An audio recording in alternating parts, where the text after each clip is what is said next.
झारखंड के उच्च और तकनीकी शिक्षा विभाग के प्रधान सचिव राहुल पुरवार की पहल पर कुलपति सम्मेलन का आयोजन किया गया। सम्मेलन में झारखंड के कुलपतियों को झारखंड विश्वविद्यालय अधिनियम 2026 संबंधित जानकारी दी गई। साथ ही इसे किस तरीके से धरातल पर उतारने के बारे में बताया गया।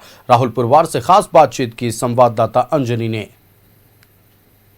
में कुलपतियों का सेकंड सम्मेलन हो रहा है और सम्मेलन में क्या निकल कर आएगा, तमाम चीज़ों को लेकर चर्चा हो रही है।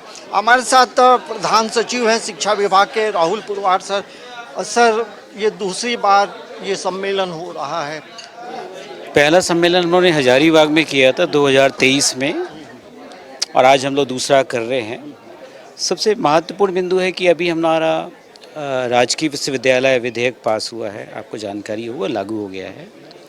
तो उसमें जितने प्रावधान किए गए हैं उसके बारे में जानकारी देना और उसको आगे कैसे इम्प्लीमेंट करना है अपने अपने विश्वविद्यालयों में, कॉलेजों में, उसके बारे में विशेष जानकारी देना एक इसका महत्वपूर्ण कंपोनेंट था जो हम लोगों ने किया है।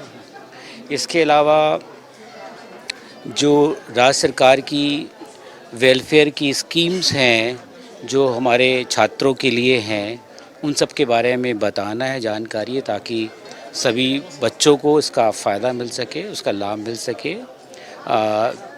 अभी भी देखा गया है कि उनकी स्कॉलरशिप नीड्स हैं या उनका शोध करने में जो उनका फेलोशिप स्कीम है, उन सब की जानकारी दी गई। सर, ये विश्वविद्यालय आयोग की अभी गठन की बात है, जो एक्ट में जो मैंने देखा है, वो कैसे काम करे?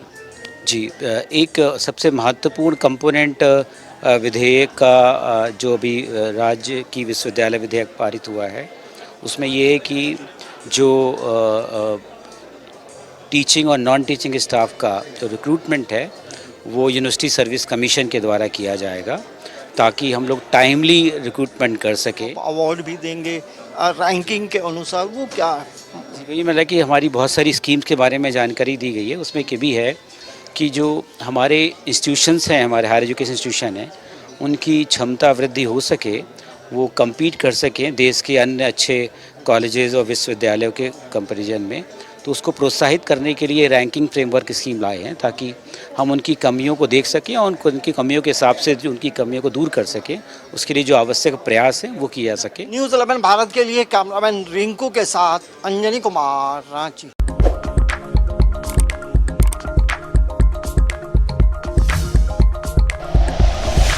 Like and share videos, subscribe करें हमारा चैनल और प्रेस करें बेल आइकॉन। न्यूज़ 11 भारत, सच है तो दिखेगा।